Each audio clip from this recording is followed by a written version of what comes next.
Para você que serve a Deus, de repente Deus tira algo que você mais ama no mundo.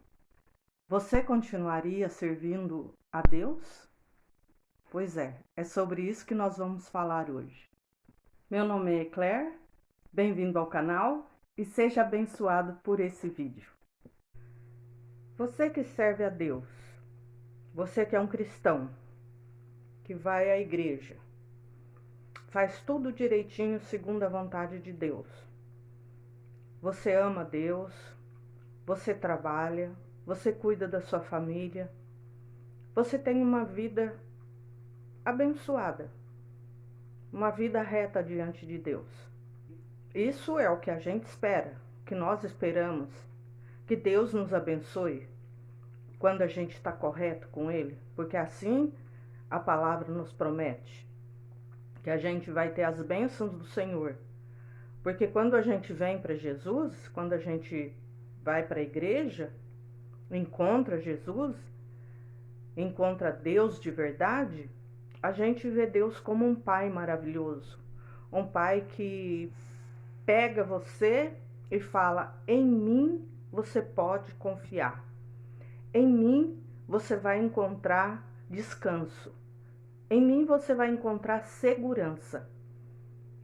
Existem tantas promessas maravilhosas e quando você vai para Jesus, você está decepcionado, desiludido, machucado, ferido, estuprado pelo mundo, cheio de doenças na alma, no espírito, no físico.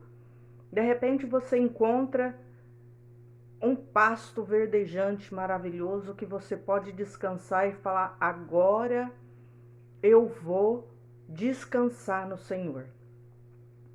De repente acontece algo que não estava no teu script, não estava segundo o teu relatório, porque Deus é amor, Deus é cuidadoso, Deus é pai.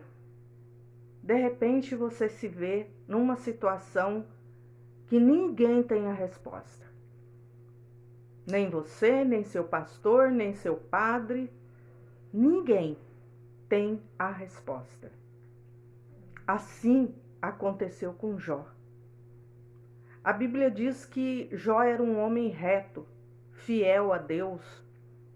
Deus mesmo dá testemunho dele, que ele era um homem temente a Deus. Era um homem justo. Jó, que estava vivendo uma vida normal, de repente, em poucas horas, ele perde tudo.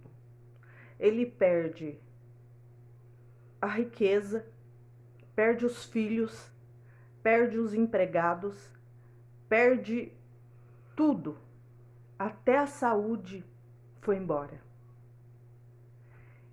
E você lê o livro de Jó, você vê a angústia de Jó. A angústia de Jó não era porque ele perdeu as coisas. A maior angústia de Jó é porque ele não tinha a resposta. Ele fala: se eu encontrasse Deus agora, eu ia perguntar por quê. Eu ia contender com Deus. Eu ia debater com Deus.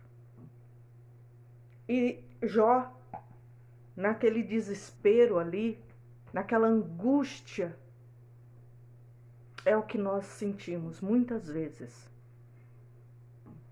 Às vezes aquilo que nós perdemos, para você que já perdeu um filho, o emprego, o carro, a casa, a mãe, o pai, o esposo, a esposa, para você que perdeu algo e não tem a resposta.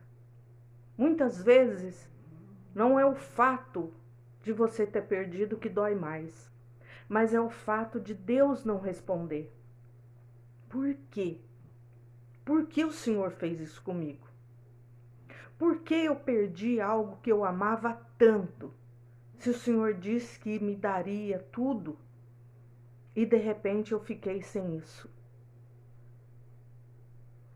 Irmãos, é muito complexo, porque eu acredito que 100% das pessoas que servem a Deus passa por isso.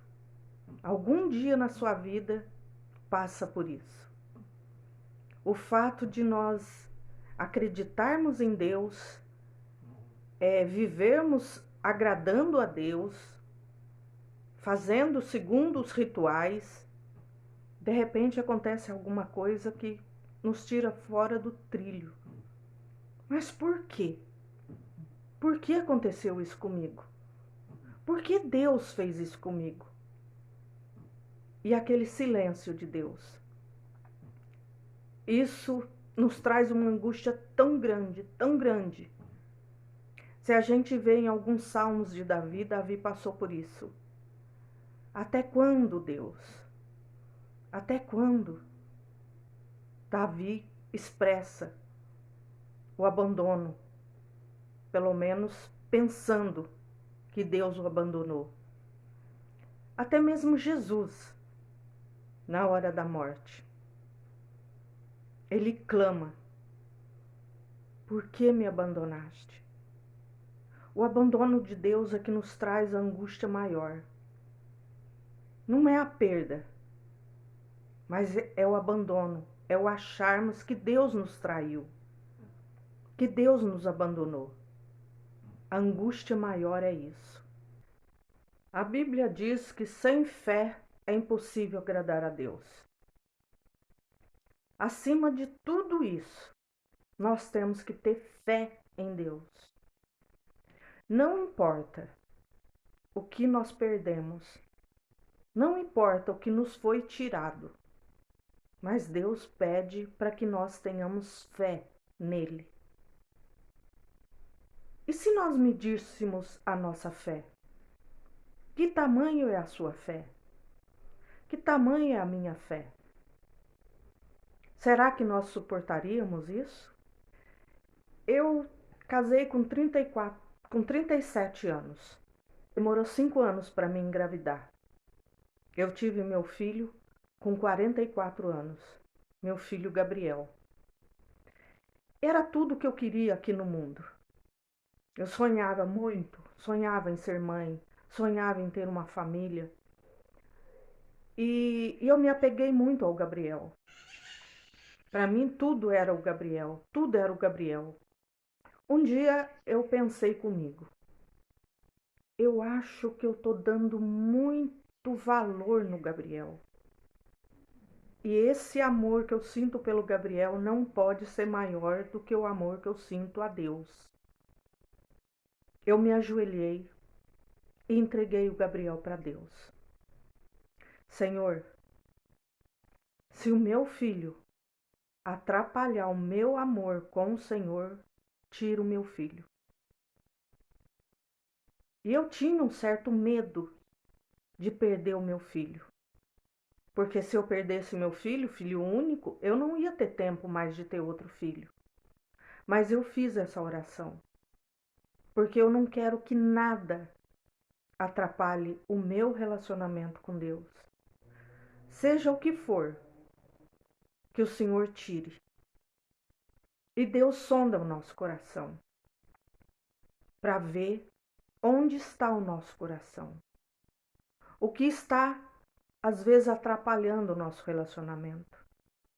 No caso de Jó, Deus queria mostrar para Satanás que Jó o amava independente da riqueza. E Satanás dizia: não, o ser humano não te ama se o Senhor não der alguma coisa. Então Deus permitiu que Jó ficasse sem nada. E eu às vezes questiono, pergunto para mim mesmo, reflito. E se Satanás chegasse diante de Deus e falasse: Senhor, a Eclair, ela te serve, ela te ama, ela te adora, mas porque o Senhor deu algo para ela, deu alguma coisa. Aí Deus falasse a Satanás: então tira. E Satanás viesse e tirasse. a nossa fé tem que estar em Deus, como a de Jó estava em Deus. Porque acima de tudo ele diz: o meu Redentor vive. Eu espero nele. Independente de qualquer coisa. Se eu fico sem nada, nu eu vim, nu eu vou embora. E é uma verdade. Porque nada aqui nos pertence. Nada aqui é nosso. Nós viemos sem nada e vamos embora sem nada. Nós vamos deixar tudo aqui. Então, às vezes acontece isso porque Deus quer provar o nosso coração. E se nossa fé estiver em Deus, podemos até sofrer, mas nós não vamos perder a fé. Nós não vamos perder o nosso amor por Deus. Porque muitas vezes, muitos cristãos diz: Deus não faz sentido. Deus me prometeu tanto. Deus disse que ia me guardar. Deus disse que ia colocar os anjos em volta de mim, dos meus filhos. E o meu filho morreu. Não se apegue. Cuida. Mas tudo que você tem é de Deus. Tudo é dele. Tudo é para ele. Nada é para nós. E nada é nosso. Querido, que Deus te abençoe. Descansa no Senhor. Mas sempre pense: Deus tem o controle e não eu. Quem acha que tem o controle sofre muito, porque nós não temos o controle da nossa vida. Quem tem é Deus. Então é melhor confiar nesse motorista chamado Deus. Que Deus te abençoe. Se você já perdeu um ente querido, saiba, Deus conhece o teu sofrimento. Mas não perca a fé em Deus. Não perca a sua fé. Porque sem fé é impossível agradar a Deus. Agrade a Deus com a sua fé. Diga como Jó: o meu Redentor vive. Porque Ele está vivo. E um dia Ele vai falar conosco. Pode até responder o porquê. Mas não perca a sua fé. Deus te abençoe. Se você tem gostado dos meus vídeos, dê um like, se inscreva no canal e seja abençoado por essa palavra. Em nome de Jesus.